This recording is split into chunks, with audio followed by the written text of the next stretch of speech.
আকাশবাণী গুৱাহাটী পুৱাৰ আঞ্চলিক বাতৰি পঢ়িছোঁ উৎপল কুমাৰ দাসে। এতিয়া প্ৰধান বাতৰিসমূহ হ'ল গুৱাহাটীৰ নৱগ্ৰহ শ্মশানত আজি সম্পূৰ্ণ ৰাষ্ট্ৰীয় মৰ্যাদাৰে প্ৰাক্তন মুখ্যমন্ত্ৰী বৰ্ষীয়ান ৰাজনীতিক তৰুণ গগৈৰ অন্ত্যেষ্টিক্ৰিয়া। প্ৰয়াত নেতাগৰাকীৰ প্ৰতি সন্মান জনাই আজি ৰাজ্যিক কৰ্মচাৰীসকলৰ বাবে অৰ্ধচুটি ঘোষণা। আমৰিকাৰ্বি লোকসকলক ভূমিপট্টা প্ৰদানৰ দিশত ব্যৱস্থা গ্ৰহণ কৰিব পৰাকৈ জনগোষ্ঠীটোৰ বসতি প্ৰধান এলেকাৰ জৰীপ চলাবলৈ মুখ্যমন্ত্ৰী সৰ্বানন্দ সোণোৱালৰ নিৰ্দেশ। 1949 চনৰ 26 নৱেম্বৰত দেশৰ সংবিধান সভাই আনুষ্ঠানিকভাৱে ভাৰতীয় সংবিধানখন গ্ৰহণ কৰা দিনটোক সুঁৱৰি আজি সমগ্ৰ দেশতে সংবিধান দিৱস উদযাপন। অসমত কোভিড-19ৰ পৰা আৰোগ্যৰ হাৰ 97.99% বৃদ্ধি আৰু কিংবদন্তি ফুটবল খেলুৱৈ আৰ্জেণ্টিনাৰ ডিয়েগো মাৰাডোনাৰ দেহাৱসান। এতিয়া শুনক বিতং বাতৰি। প্ৰাক্তন মুখ্যমন্ত্ৰী বৰ্ষীয়ান ৰাজনীতিক তৰুণ গগৈৰ অন্ত্যেষ্টিক্ৰিয়া আজি গুৱাহাটীৰ নৱগ্ৰহ শ্মশানত সম্পূৰ্ণ ৰাষ্ট্ৰীয় মৰ্যাদাৰে সম্পন্ন কৰা হ'ব। ইতিমধ্যে নৱগ্ৰহ শ্মশানত আজিৰ কাৰ্যসূচীৰ বাবে প্ৰস্তুতি সম্পূৰ্ণ হৈ উঠিছে। শেষকৃত্যৰ অনুষ্ঠানত প্ৰায় 1000 লোক সমবেত হ'ব পৰাকৈ ব্যৱস্থা গ্ৰহণ কৰা হৈছে। আজি কিছু সময়ৰ পাছতে গুৱাহাটীৰ শ্ৰীমন্ত শংকৰদেৱ কলাক্ষেত্ৰৰ পৰা প্ৰাক্তন মুখ্যমন্ত্ৰীগৰাকীৰ নশ্বৰ দেহ পুষ্পসজ্জিত বাহনেৰে তেওঁৰ দিছপুৰত থকা বাসগৃহলৈ লৈ যোৱা হ'ব। তাৰ পৰাই ক্ৰমে 6 মাইল কেথলিক গীৰ্জা, জু ৰোডৰ শ্ৰীমন্ত শংকৰদেৱ কৃষ্টি কেন্দ্ৰ নামঘৰ, আমবাৰীৰ বুঢ়া জামে মছজিদ, শুক্ৰেশ্বৰ মন্দিৰ আৰু উগ্ৰতাৰা মন্দিৰ হৈ প্ৰায় 1:30 বজাত বাহনখন নৱগ্ৰহ শ্মশান গৈ পাব। প্ৰয়াত গগৈৰ গৃহ সমষ্টি তিতাবৰৰ পৰা আহিবলগীয়া লোকৰ বাবে শ্মশানত আছুতীয়াকৈ 100খন আসন ৰখা হৈছে। ইতিমধ্যে কামৰূপ মহানগৰ জিলা প্ৰশাসন, গুৱাহাটী পৌৰ নিগম আৰু শ্মশান পৰিচালনা সমিতিয়ে যাৱতীয় সকলো ব্যৱস্থা গ্ৰহণ কৰিছে। ইফালে নেতাগৰাকীৰ শেষকৃত্যৰ কাৰ্যসূচী যাতে সুচাৰুৰূপে সম্পন্ন হয় সেয়া সুনিশ্চিত কৰিবলৈ কামৰূপ মহানগৰ আৰক্ষীয়ে যান বাহনৰ গতিপথৰ ক্ষেত্ৰত কেতবোৰ সালসলনি কৰাৰ লগতে নিষেধাজ্ঞা আৰোপ কৰিছে। আনহাতে প্ৰয়াত নেতাগৰাকীৰ প্ৰতি সন্মান জনাই তেওঁৰ শেষকৃত্যৰ কাৰ্যসূচী উপলক্ষে ৰাজ্য চৰকাৰে আজিৰ দিনটো অৰ্ধচুটিৰ দিন হিচাপে ঘোষণা কৰিছে। সেই অনুসৰি ৰাজ্যখনৰ সকলো চৰকাৰী কাৰ্যালয়, ৰাজহুৱা খণ্ডৰ প্ৰতিষ্ঠান, ব্যক্তিগত প্ৰতিষ্ঠান তথা শিক্ষানুষ্ঠান আজি দিনৰ 1 বজালৈকেহে খোলা থাকিব। আনহাতে প্ৰাক্তন মুখ্যমন্ত্ৰীগৰাকীৰ নশ্বৰ দেহ জনসাধাৰণৰ দৰ্শন তথা শেষ শ্ৰদ্ধা জনোৱাৰ উদ্দেশ্যে পৰহি সন্ধিয়াৰে পৰা গুৱাহাটীৰ শ্ৰীমন্ত শংকৰদেৱ কলাক্ষেত্ৰত ৰখা হয়।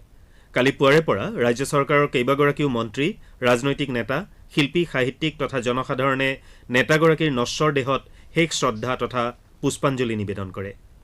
কংগ্ৰেছ নেতা ৰাহুল গান্ধী আৰু প্ৰয়াত নেতাগৰাকীৰ সহধৰ্মিনী ডলী গগৈয়েও কালি প্ৰাক্তন মুখ্যমন্ত্ৰীগৰাকীৰ নশ্বৰ দেহত শেষ শ্ৰদ্ধা জ্ঞাপন কৰে। মুখ্যমন্ত্ৰী সৰ্বানন্দ সোণোৱালে আমৰিকাৰ্বি লোকসকলক ভূমিপট্টা প্ৰদানৰ দিশত ব্যৱস্থা গ্ৰহণ কৰিব পৰাকৈ জনগোষ্ঠীটোৰ বসতি প্ৰধান এলেকাৰ জৰীপ চলোৱাৰ নিৰ্দেশ দিছে। কামৰূপ মহানগৰ জিলাৰ উপায়ুক্ত বিশ্বজিৎ পেগুক মুখ্যমন্ত্ৰীগৰাকীয়ে এই নিৰ্দেশ দিয়ে। মুখ্যমন্ত্ৰীয়ে লগতে আমৰিকাৰ্বিৰ 9 গৰাকী ৰজাৰ বাবে এটা সংহত পুনৰ সংস্থাপনমূলক পেকেজ প্ৰস্তুত কৰাৰ বাবে ৰাজ্য চৰকাৰে ব্যৱস্থা গ্ৰহণ কৰিব বুলিও মন্তব্য কৰে।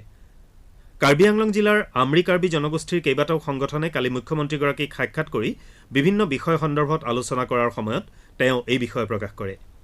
প্ৰতিনিধি দলটোৱে তেওঁলোকৰ দাবী সম্বলিত স্মাৰক পত্ৰও মুখ্যমন্ত্ৰীগৰাকীক অৰ্পণ কৰে। দলটোৱে আমৰিকাৰ্বি পৰিয়ালসমূহক মাটিৰ পট্টা প্ৰদান আৰু পুনৰ সংস্থাপনৰ ব্যৱস্থা কৰাৰ লগতে স্বায়ত্তশাসিত পৰিষদৰো দাবী উত্থাপন কৰে। তেওঁলোকে লগতে দলদলি সংৰক্ষিত বনাঞ্চল এলেকাত হোৱা বেদখলৰ বিষয়টোৰ প্ৰতিও মুখ্যমন্ত্ৰীৰ দৃষ্টি আকৰ্ষণ কৰে। এই ক্ষেত্ৰত মুখ্যমন্ত্ৰীগৰাকীয়ে সীমান্ত শাখাৰ বিশেষ আৰক্ষী সঞ্চালক প্ৰধান মুকেশ আগৰৱালা আৰু প্ৰধান মুখ্য বন সংৰক্ষক AM সিঙক অঞ্চলটো বেদখলমুক্ত কৰাৰ দিশত উপযুক্ত পদক্ষেপ লোৱাৰ নিৰ্দেশ দিয়ে। মুখ্যমন্ত্ৰীয়ে তেওঁলোকৰ দাবীসমূহ বিবেচনা কৰা হ'ব বুলি আশ্বাস দিয়ে। সমগ্ৰ দেশতে আজি সংবিধান দিৱস উদযাপন কৰা হৈছে। সংবিধানখনৰ আদৰ্শ আৰু মূল্য সম্পৰ্কে জনসাধাৰণক অৱগত কৰোৱাৰ বাবে 2015 চনৰ পৰাই এই দিৱস উদযাপন কৰি অহা হৈছে। ৰাষ্ট্ৰীয় আইন দিৱস হিচাপেও জনাজাত এই দিনটোতে ভাৰতীয় সংবিধানখন গ্ৰহণ কৰা হৈছিল।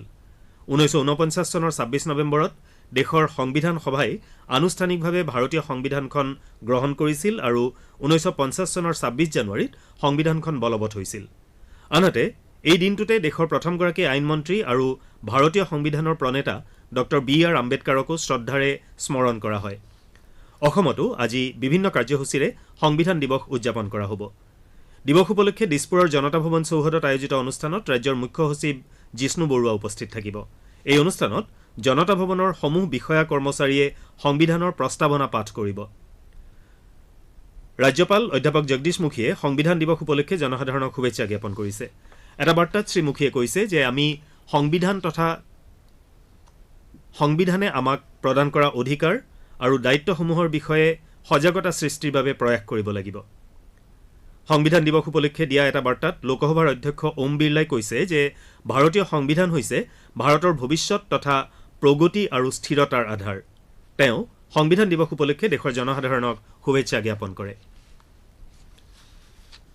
প্ৰধানমন্ত্ৰী নৰেন্দ্ৰ মোদীয়ে আজি নৱীকৰণযোগ্য শক্তিৰ বিনিয়োগকাৰীসকলৰ তৃতীয়খন গোলকীয় সন্মিলন আৰু এক্সপো ইংৰাজীত চমুকৈ ৰি-ইনভেষ্ট 2020 আনুষ্ঠানিকভাৱে উদ্বোধন কৰিব। ভাৰ্চুৱেল ব্যৱস্থাৰ মাধ্যমেৰে মুকলি কৰিবলগীয়া এই সন্মিলনত বিশ্বৰ এই খণ্ডটোৰ সকলো আগশাৰীৰ প্ৰতিষ্ঠানে নৱীকৰণযোগ্য শক্তিৰ ক্ষেত্ৰত তেওঁলোকৰ শেহতীয়া প্ৰযুক্তিগত অগ্ৰগতি প্ৰদৰ্শন কৰাৰ লগতে শক্তিৰ ৰূপান্তৰ সম্পৰ্কীয় বিভিন্ন বিষয় লৈ মত বিনিময় কৰিব। ভাৰ্চুৱেল ব্যৱস্থাৰেই সম্পন্ন হ'বলগীয়া এই সন্মিলনত ৭৫খন দেশৰ শক্তি দপ্তৰৰ মন্ত্ৰীসকলকে ধৰি বহুকেইগৰাকী বিশ্বমানৰ নেতা আৰু ২০০গৰাকী বক্তাই অংশগ্ৰহণ কৰিব। তিৱা স্বায়ত্তশাসিত পৰিষদৰ নিৰ্বাচনৰ ভোটগ্ৰহণ হ'বলগীয়া মৰিগাঁও জিলাৰ ১৯টা পৰিষদীয় সমষ্টিৰ বাবে কালি মুঠ ৪২গৰাকী প্ৰাৰ্থীয়ে মনোনয়ন পত্ৰ দাখিল কৰে। এই সমষ্টিসমূহৰ ১৩টাৰ বাবে মনোনয়ন পত্ৰ দাখিলৰ কালি শেষ দিন আছিল। কালিৰ দিনটোত শাসকীয় ভাৰতীয় জনতা পাৰ্টীৰ ১৪গৰাকী আৰু কংগ্ৰেছৰ ১২গৰাকী প্ৰাৰ্থীৰ লগতে অসম গণ পৰিষদ, তিৱা জাতীয় ঐক্যমঞ্চ আৰু আম আদমী পাৰ্টীৰ লগতে কেইবাগৰাকীও নিৰ্দলীয় প্ৰাৰ্থীয়েও মনোনয়ন পত্ৰ দাখিল কৰে। এইসকলৰ মাজত সদ্যপ্ৰাক্তন মুখ্য কাৰ্যবাহী সদস্য পৱন মান্তা, প্ৰাক্তন মুখ্য কাৰ্যবাহী সদস্য চিদাম দেউৰী আৰু মৰিগাঁৱৰ বিধায়ক ৰমাকান্ত দেউৰীৰ পুত্ৰ মদন দেউৰীও আছে। আনহাতে নগাঁও জিলাৰ 10টা পৰিষদীয় সমষ্টিৰ কাৰণে কালি মুঠ ৩৪গৰাকী প্ৰাৰ্থীয়ে মনোনয়ন পত্ৰ দাখিল কৰে। উল্লেখযোগ্য যে তিৱা স্বায়ত্তশাসিত পৰিষদৰ মুঠ ৩৬টা সমষ্টিৰ বাবে অহা ১৭ ডিচেম্বৰত হ'বলগীয়া নিৰ্বাচনৰ ক্ষেত্ৰত ৰাজ্যিক নিৰ্বাচন আয়োগে ইতিমধ্যে কেতবোৰ সাল সলনিৰ কথা ঘোষণা কৰিছে। সেই অনুসৰি মনোনয়ন পত্ৰ দাখিলৰ অন্তিম দিন অহা ২৮ নৱেম্বৰলৈ বৃদ্ধি কৰা হৈছে। ১ ডিচেম্বৰত মনোনয়ন পত্ৰসমূহ পৰীক্ষা কৰাৰ পাছত একেদিনাই বৈধ প্ৰাৰ্থীৰ তালিকা প্ৰকাশ কৰা হ'ব। আনহাতে ৩ ডিচেম্বৰৰ বিয়লি ৩ বজালৈ মনোনয়ন পত্ৰ প্ৰত্যাহাৰৰ সময়সীমা নিৰ্ধাৰণ কৰাৰ লগতে একেটা দিনতে প্ৰাৰ্থীৰ চূড়ান্ত তালিকা প্ৰকাশ কৰা হ'ব। আপোনালোকে আঞ্চলিক বাতৰি শুনিছে আকাশবাণীৰ গুৱাহাটী কেন্দ্ৰৰ পৰা। শ্ৰোতাসকলে এই বাতৰি আমাৰ YouTube channel AIR news Guwahati অথবা নিউজ অন AIR এপ যোগেও শুনিব পাৰিব। অসমত কোভিড-19ৰ পৰা আৰোগ্যৰ হাৰ ৯৭.৯৯% হৈছে। ৰাজ্যখনত এই ৰোগৰ পৰা সুস্থ হৈ উঠা লোকৰ সংখ্যা ২,০৭,৭০০ৰো অধিক হৈছে। ইফালে কালিৰ দিনটোত অসমৰ ১৮২জন লোকৰ দেহত কোভিড-19ৰ সংক্ৰমণ ধৰা পৰিছে। ইয়াৰে ৬৪জন কামৰূপ মহানগৰ জিলাৰ। কালি পৰীক্ষা কৰা ২৪,০০০ৰো অধিক নমুনাৰ ভিতৰত এই ৰোগত আক্ৰান্তৰ হাৰ আছিল ০.৭৫%। ৰাজ্যখনত এতিয়ালৈকে ২,১২,০০০ৰো অধিক লোক কোভিড-19ত আক্ৰান্ত হৈছে যদিও সম্প্ৰতি ইয়াৰে ১.৫৪% অৰ্থাৎ ৩,২৭৭জন লোকহে চিকিৎসাধীন হৈ আছে। ৰাজ্যখনত এতিয়ালৈকে এই ৰোগত ৯৭৮জন লোকৰ মৃত্যু হৈছে। কালিৰ দিনটোত ডিব্ৰুগড় আৰু বৰপেটা জিলাত এজনকৈ লোকৰ এই ৰোগত প্ৰাণহানি হয়। অসমত বৰ্তমান কোভিড-19ৰ ফলত মৃত্যুৰ হাৰ 0.46%। গৃহ মন্ত্ৰালয়ে কোভিড-19ৰ নিৰীক্ষণ, প্ৰতিৰোধ আৰু এই ক্ষেত্ৰত অৱলম্বন কৰিবলগীয়া সতৰ্কতা সন্দৰ্ভত কেতবোৰ নতুন নিৰ্দেশনা জাৰি কৰিছে। ১ ডিচেম্বৰৰ পৰা ৩১ ডিচেম্বৰলৈকে এই নিৰ্দেশনাসমূহ কাৰ্যকৰী হ'ব। দেশত কোভিড-19ত আক্ৰান্তৰ হাৰ হ্ৰাস পাবলৈ ধৰাৰ প্ৰতি লক্ষ্য ৰাখি ইয়াৰ প্ৰাদুৰ্ভাৱ যাতে পুনৰ বৃদ্ধি নাপায় সেয়া সুনিশ্চিত কৰিবলৈ এই নিৰ্দেশনা জাৰি কৰা হৈছে। সেই অনুসৰি কেইখনমান ৰাজ্য আৰু কেন্দ্ৰীয় শাসিত অঞ্চলত শেহতীয়াকৈ সংক্ৰমণ বৃদ্ধি পোৱাৰ পৰিপ্ৰেক্ষিতত প্ৰতিৰোধমূলক ব্যৱস্থা অধিক কঠোৰ কৰিবলৈ কোৱা হৈছে। স্থানীয় জিলা আৰক্ষী আৰু পৌৰ প্ৰশাসনসমূহক প্ৰতিৰোধমূলক ব্যৱস্থাসমূহ কঠোৰভাৱে পালন কৰাটো সুনিশ্চিত কৰিবলৈ কোৱা হৈছে। সেই অনুসৰি প্ৰতিখন ৰাজ্য আৰু কেন্দ্ৰীয় শাসিত অঞ্চলে কোভিড-19ৰ প্ৰাদুৰ্ভাৱ ৰোধ কৰাৰ বাবে নৈশ সান্ধ্য আইনকে ধৰি নিজাকৈ কেতবোৰ নিষেধাজ্ঞা জাৰি কৰিব পাৰিব। অৱশ্যে কণ্টেইনমেণ্ট জোনৰ বাহিৰত লকডাউন ঘোষণাৰ ক্ষেত্ৰত কেন্দ্ৰীয় চৰকাৰৰ অনুমতি ল'ব লাগিব। তদুপৰি কণ্টেইনমেণ্ট জোনসমূহৰ ক্ষেত্ৰত স্বাস্থ্য মন্ত্ৰালয়ৰ নিৰ্দেশনা কঠোৰভাৱে পালন কৰিবলৈ কোৱা হৈছে। সংশ্লিষ্ট জিলাৰ উপায়ুক্তৰ কাৰ্যালয়ৰ ৱেবছাইটত এনে কণ্টেইনমেণ্ট জোনৰ বিষয়ে উল্লেখ কৰিব লাগিব আৰু এনে অঞ্চলৰ তালিকা স্বাস্থ্য মন্ত্ৰালয়লৈ প্ৰেৰণ কৰিব লাগিব।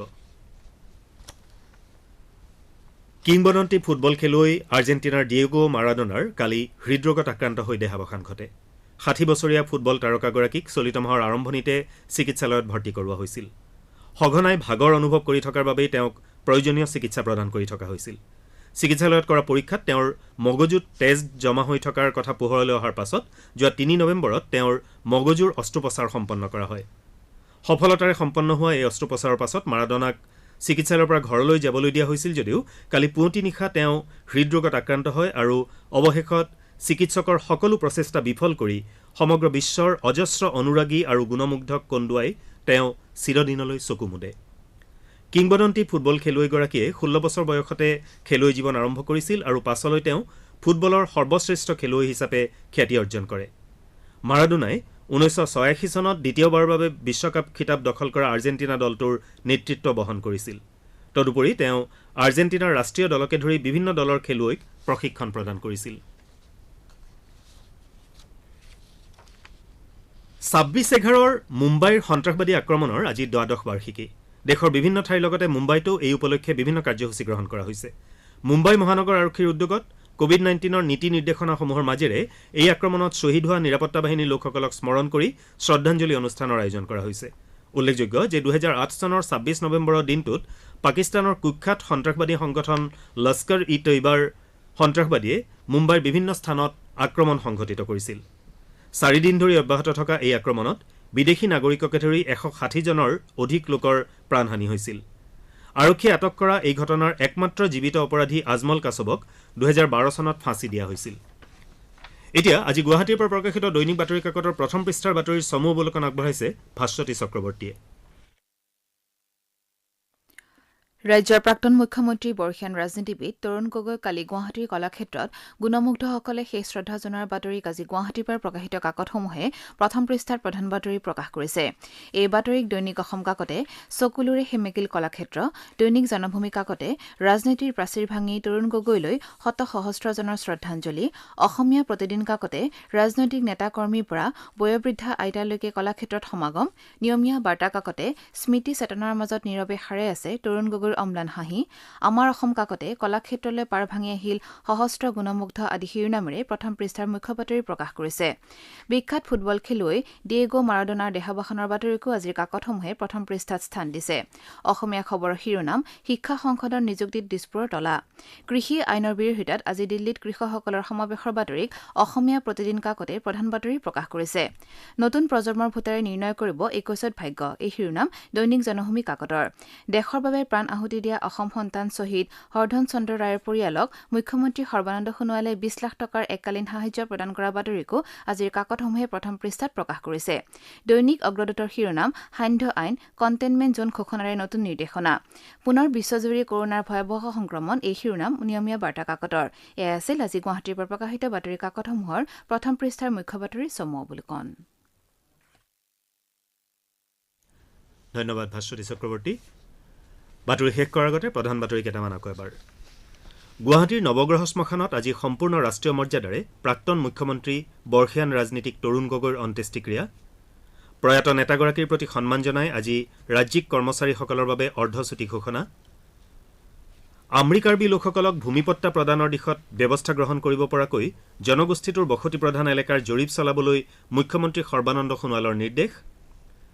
1949 চনৰ 26 নৱেম্বৰত দেশৰ সংবিধান সভাই আনুষ্ঠানিকভাৱে ভাৰতীয় সংবিধানখন গ্ৰহণ কৰা দিনটোক সুঁৱৰি আজি সমগ্ৰ দেশতে সংবিধান দিৱস উদযাপন। অসমত কোভিড-19ৰ পৰা আৰোগ্যৰ হাৰ 97.99% বৃদ্ধি আৰু কিংবদন্তি ফুটবল খেলুৱৈ আৰ্জেণ্টিনাৰ ডিয়েগো মাৰাডোনাৰ দেহাৱসান।